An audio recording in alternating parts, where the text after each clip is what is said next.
Yes everyone, thanks for tuning in to another video. Pleasure as always. I know it's been a little while, but I've just been taking a break dealing with some personal stuff, but I'm back now planning to make some consistent content.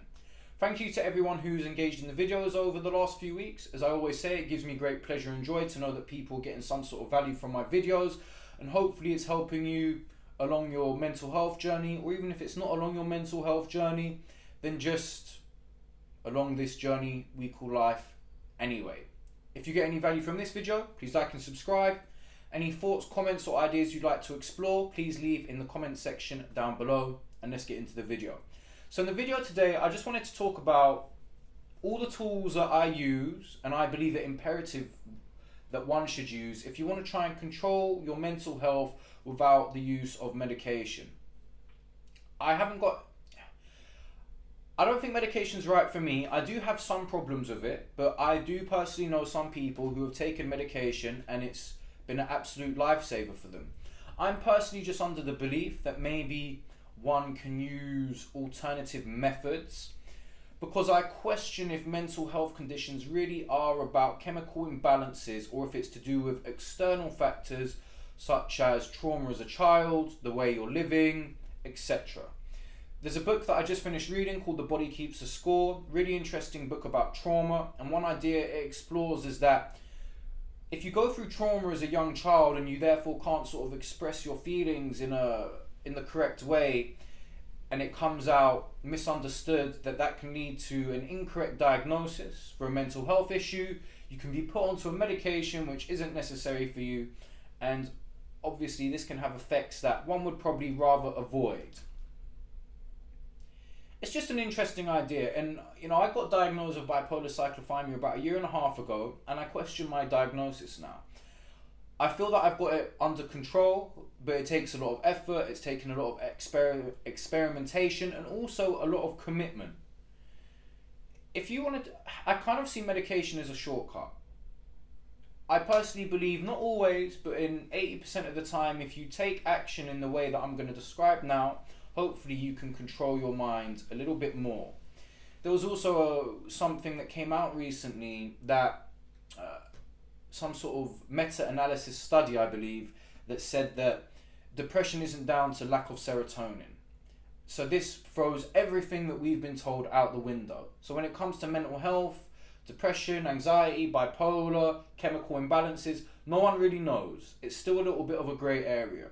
And my personal belief, not all the time, but the majority of the time, is that the reason one is suffering from a mental health condition is because one is not living in a way which is natural.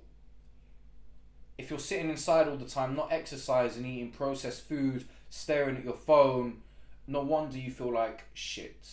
Anyway, these are the tools that I wanted to share. They're all kind of obvious. I've talked about them a lot in other videos, but I just wanted to talk about them now as this is the first video back for a little while. Number one, explore options with your diet. Now, I've been doing the carnivore diet for about 1.5 years, which I've talked about, and you can watch in this video up here. I'm veering away from it a little bit now just because I've been having some inflammation and I want to experiment and just see if by reducing my meat consumption it will lessen the inflammation. Now, it's definitely helped me from a mental health perspective. I don't think that it's relevant for everyone, and just because it worked for me for this 1.5 years doesn't mean it's the best option forever.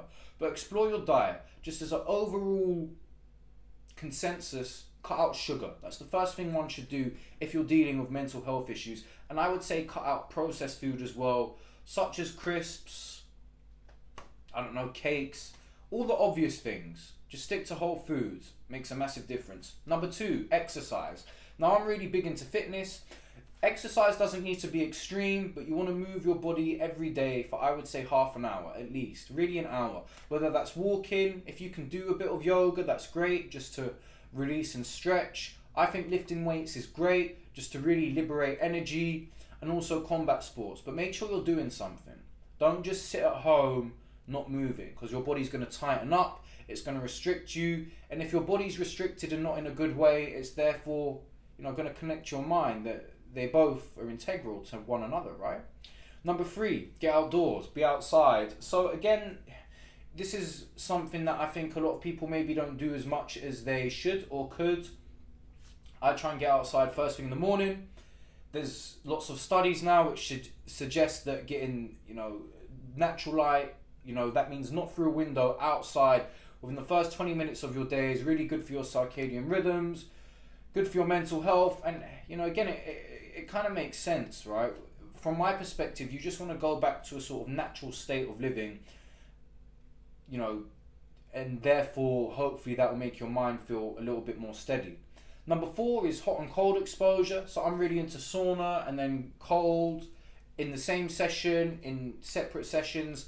Again, there's lots of studies which demonstrate how fantastic these tools are. Have a cold shower, try and get to a sauna if you've got access to one. They're challenging things to do, but they really do make a massive difference. Take it from me. Number 5 is meditate and stretch. Now, if you can do yoga, that's great. But if you don't want to do yoga, that seems too tedious for you, stretch. Open your body up. We hold a lot in our body, and by releasing certain muscles, sometimes you can be holding tension within that muscle, and that physical tension may manifest into mental tension. Same way you can hold trauma in your body, right? And meditate just to calm and ground your energy. So I'm a yoga instructor. I'm really big into yoga philosophy. And I asked one of my teachers about my diagnosis, and he just said to me, dude, your energy is just too rampant, and you need to ground your energy. And it makes sense, right? We want our energy to be calm and grounded, not like this, which really is a representation of bipolar, as well as other mental health issues. So stretch and meditate. Trust me, again, it can be challenging just to get into the zone, but once you start doing these things, you really will reap the benefits. Number 5, breathwork. There's some really great books on breathwork, and by altering the way that you breathe, by slowing down your breathing, you can actually activate your rest and digest state, therefore calming yourself. If you're constantly breathing quickly all the time, what you're doing is you're sending a message to your nervous system that you're in a place of danger. And again, that releases stress hormones, and that can release to negative feelings. This is a great book on the subject, Breath by James Nestor. Check it out, really insightful. So doing some breath work, it doesn't need to be difficult.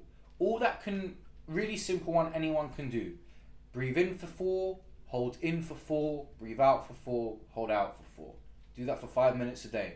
Again, just to activate that rest and digest response and calm your energy down. We live in a world of hyperstimulation, and therefore we're in constant, hyperarousal, and that's not good for your mind when you're trying to steady it down. Number 6 is a purpose. I think this is really important.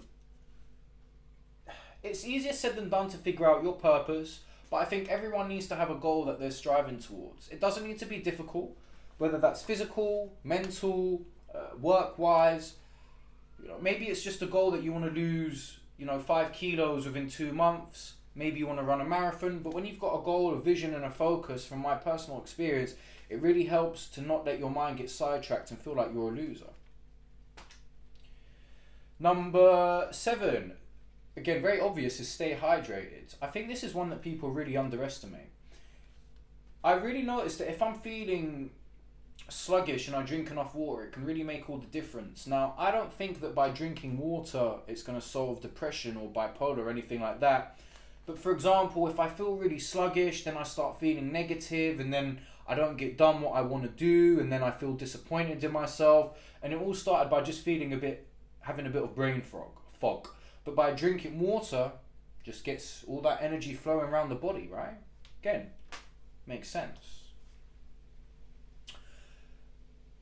Number 8, stay away from electronics. Again, I think this is really important. If the first thing you do is you wake up and look at your phone and then eat some shit, obviously you're going to feel depressed. So try and stay away from electronics as much as possible. Limit your screen time. Obviously stay away from social media and all that kind of stuff. Obviously they serve a purpose, but it's all about having it in balance. Last one is therapy. I think if you've gone through traumatic experiences when you were younger and you feel that that's contributing to your mental health issue, therapy can really help, because it just helps you to zoom out and look at your situation from an outsider's perspective. Now, I've done therapy. To be perfectly honest with you, I didn't get that much from it, but I still think it's a vital tool. And again, these different tools are going to have different levels of benefit to different people. So there you have it. So just to recap: 1, diet. 2, exercise. 3, be outdoors. 4, hot and cold exposure. 5, meditate and stretch. 6, breath work. 7, find a purpose. 8, stay hydrated. 9, stay away from electronics. And 10, therapy. And if you do all those things, hopefully it should really improve your mental health state, if you stay committed. Anyway, that was quite a long video. I hope you got some value from it, and like I said, I'm planning on doing some more. Any thoughts or comments, please share. If you got some value from it, please like. I'll see you in the next video. Have a fantastic day. Stay cool. Peace.